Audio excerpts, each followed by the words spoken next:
मेरा नाम साक्षी रहेजा है और मैं अल्पेश भाई मकवाना जी की एडवोकेट हूँ। जो पूरा मामला हुआ था, जो तलाटी अल्पेश भाई, उन पर एक लड़की का सीधा आक्षेप है कि उनके साथ 5 बरस तक उनको फिजिकल हैरेस किया। और जो थार गाड़ी का मामला है, पूरा मामला स्टार्टिंग से बताइए, मिडल कैमरा। जी, तो पहली बात तो जितने भी एलिगेशंस उस लड़की ने लगाए हैं, मेरा क्लाइंट उन सारे एलिगेशंस को डिनाई करता है और डिस्प्यूट भी कर रहा है। ऐसा जो उन्होंने स्टोरी सुनाई गई है वो स्टोरी में कुछ भी नहीं था, ऐसा कुछ नहीं हुआ था। इनफैक्ट 2022 में मेरे क्लाइंट का डाइवोर्स प्रोसीडिंग्स चालू थी और उस टाइम पर उन्होंने एक मैट्रिमोनियल वेबसाइट के थ्रू उस लड़की से, नेहल नाम की लड़की से वो मिले थे। वहाँ पर कॉन्टैक्ट में आने पर on the very first day उन्होंने ये बता दिया था कि मैं मैरिड हूँ और मेरी ऐसे से डाइवोर्स की प्रोसीडिंग्स शुरू हुई हैं। तो जब तक डाइवोर्स की प्रोसीडिंग्स ख़त्म नहीं होंगी मैं किसी रिलेशनशिप में एंटर नहीं हो सकता हूँ। आफ्टर दैट नेहल ने ऐसा बोला, ठीक है तो लेट्स नो ईच अदर। तो वो एज अ फ्रेंड्स दोनों दोस्तों की तरह रहने लगे, दोस्तों की तरह बात करने लगे। और वहाँ पर उनके मल्टीपल फ्रेंड्स, काफ़ी सारे लोग थे जो उनके दोस्त थे। ग्रुप ऑफ पीपल्स के साथ 5 से 6 दोस्त जो थे उनके साथ वो मिलते थे, रोज़ हर दूसरे दिन मिलते थे, पार्टी करते थे। ठीक है, तो उसके बाद कुछ टाइम के बाद जैसे जैसे अब अल्पेश जी का वहाँ पर उनके साथ जब इंट्रैक्शन बढ़ा तो उसके बाद नेहल ने वहाँ से अपनी फाइनेंशियल हेल्प के लिए फाइनेंशियल डिमांड्स रेज़ करनी शुरू कर दी। उन्होंने पहले शुरू में नॉर्मल डिमांड्स थी तो वो उसको पूरा करने लग गए, बट जब उनकी डिमांड्स जितनी भी थी वो ज़्यादा बढ़ गई तो उसके बाद अल्पेश जी ने बोला कि मैं ये सारी डिमांड्स पूरी नहीं कर सकता हूँ क्योंकि मैं एक सैलरी पीपल हूँ, एक सिंपल गवर्नमेंट एम्प्लॉय हूँ, मैं ये सब चीज़ें नहीं कर सकता हूँ। तो जैसे ही उन्होंने मना किया तो नेहल ने ऐसा बोला कि अगर आप ये सब नहीं करोगे तो मैं आपको फॉल एक्विजिशंस, रेप के और आउटरीचिंग द मॉडेस्टी ऑफ वुमेन में बाकी जितने भी ऑफेंसेस रिलेटेड टू वुमेन हैं उन सब में आपको इम्प्लीड कर दूंगी, फॉल्सली इम्प्लीकेट कर दूंगी, सारे के सारे एलिगेशंस आपके ऊपर एक्यूज़ किया जाएगा मेरे क्लाइंट को। Basically out of fear and pressure कि मैं डिफेम हो जाएंगे मेरे क्लाइंट इन सब चीज़ों से, उन्होंने ऐसा किया कि जितनी भी उनकी डिमांड्स थी उनको पूरा करना शुरू किया। अब डिमांड्स पूरी करने के लिए फाइनेंसेस की ज़रूरत थी। फाइनेंसेस उन्होंने अपने फ्रेंड्स, अपने रिलेटिव्स, अपनी फैमिली से लेने शुरू किए। जो उनके नाम पे अपने खुद के एसेट्स थे, गोल्ड था, उनको उन्होंने सेल आउट किया और उन्होंने उसकी डिमांड्स पूरी करी।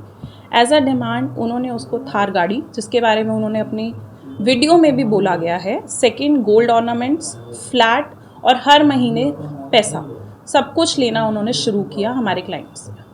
तो ये स्टोरी थी जो उन्होंने किया। उसके बाद जब हमारे अल्पेश जी ने उनको मना किया, अल्पेश भाई ने, कि मैं ये सब नहीं दे सकता हूँ, अभी मेरे को रुकना पड़ेगा, मेरे पास इतने फंड्स नहीं हैं, तो नेहल ने बोला कि ठीक है अगर आपके पास फंड्स नहीं हैं तो मैं आपको रेप के चार्जेस में और फॉल्स मैरिज के चार्जेस में कोर्ट के सामने ले जाऊंगी। इस एक्सट्रीम प्रेशर में उन्होंने बोला कि ठीक है आप मिलो मुझसे, हम रात को मिलकर एक बार बात करते हैं जिसमें हम ये जितना भी है उसको एक चीज़ ख़त्म करने की ट्राई करते हैं। उसके बाद नेहल और वो मिले और उन्होंने ऐसा बोला, नेहल ने ऐसा बोला कि ठीक है मैं ये सब चीज़ें रुक जाऊंगी, तो मेरे साथ एक लिव इन एग्रीमेंट बना लो। उसने कहा ठीक है अगर आपको ऐसे ही छोड़ोगे तो मुझे, तो लिव इन एग्रीमेंट बना लेते हैं। वो लिव इन एग्रीमेंट में क्या था क्या नहीं था ये उनको नहीं पता था। तो नेहल का इन बिटवीन अल्पेश जी को पता चला, एक एंटी सोशल एक्टिविस्ट हैं यहाँ पर 5-6 लोग, उनके साथ उनका रिलेशनशिप बहुत ज़्यादा है। तो नेहल और वो बहुत अच्छे दोस्त थे, तो उन्होंने मिलकर पहले तो एक एग्रीमेंट ऐसा बनवाया जिसमें उनको लाइबिलिटी दे दी गई हमारे क्लाइंट के ऊपर कि आपको उनको 25 लाख रुपए देने पड़ेंगे और जिसके बाद नेहल जी जो हैं वो आकर हमारे क्लाइंट के साथ रहेंगे। जब मेरे क्लाइंट ने वो 25 लाख रुपए देने से मना किया तो नेहल और उसके जो फ्रेंड्स थे एंटी सोशल एक्टिविस्ट, उन्होंने आकर मेरे क्लाइंट के ऊपर हमला किया। ये सारे प्रूफ्स, जितना भी एविडेंस था, ये सब हमने पुलिस अथॉरिटीज़ को दिखा है। हमला कहाँ पर हुआ था और कहाँ पर आपने फरियाद की? सिंधु भवन रोड पे हमला हुआ था और हमने सरकेश पुलिस स्टेशन में फरियाद की है इसके बारे में। उसमें नेहल का ये भी आरोप है कि जो उसके पहले ये नहीं बताया गया कि जो अल्पेश जी है तलाटी, उनकी शादी वगैरह हुई, वो नहीं जानती थी, ऐसा बता रही है। जी, हमने बहुत पहली ही तारीख पर उनको बता दिया गया था कि मैं ऑलरेडी मैरिड हूँ, कि मेरे क्लाइंट जो हैं वो ऑलरेडी मैरिड हैं। ये अल्पेश जी ने उनको बहुत क्लियर टर्म्स में बताया था। मुझे भी अक्सर लगा कि उनको कहीं और अफेयर नहीं है। ऐसा कुछ नहीं है, कुछ अगर ऐसा होता तो वो गर्ल भी सामने आती। ये सारे के सारे एलिगेशंस हैं जिसको मेरा क्लाइंट डिनाई कर रहा है। थार गाड़ी का भी कुछ जिक्र किया गया है। थार गाड़ी मेरे क्लाइंट ने अपने पैसों से ली थी। सिर्फ उनके नाम पर होने से गाड़ी उनकी नहीं होती। जितना भी प्रूफ है उसके अगेंस्ट उन्होंने चांदखेड़ा पुलिस स्टेशन में कंप्लेंट की है नेहल ने, जिसके लिए हमारे को स्टेटमेंट देने के लिए बुलाया गया था। हमने स्टेटमेंट के साथ ही पूरा का पूरा एविडेंस का रिकॉर्ड है जो हमने दिया है चांदखेड़ा पुलिस स्टेशन को। अच्छा, क्लाइंट पर जो सिंधी गोल्ड रोड पर हमला किया गया था तो उसकी एफआईआर हुई थी, तो एफआईआर में किन किन नाम थे और किन किन लोगों को अरेस्ट किया गया था? Since it is a matter of investigation मैं यहाँ पर डिस्क्लोज नहीं करूँगी क्योंकि वो ऑलरेडी की इन्वेस्टिगेशन चल रही है। वो पुलिस अथॉरिटीज़ अपना काम कर रही हैं, हम उसके साथ कॉपरेट कर रहे हैं। जब पुलिस अथॉरिटीज़ रिवील करेंगी आपको पता लग ये हमला जाएगा। कब हुआ था?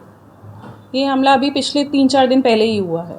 मैम आपको कहीं ना कहीं लगता है कि नेहल के साथ एंटी सोशल एक्टिविस्ट है, तो आपको लगता है हनी ट्रैप का मामला हो सकता है? ये हनी ट्रैप ही है, इंटायरली हनी ट्रैप है क्योंकि उससे पहले भी एक अल्पेश जी का एक फ्रेंड है, ठीक है, वो रात को 10-11 बजे के करीब वो एक जगह मिलने वाले थे।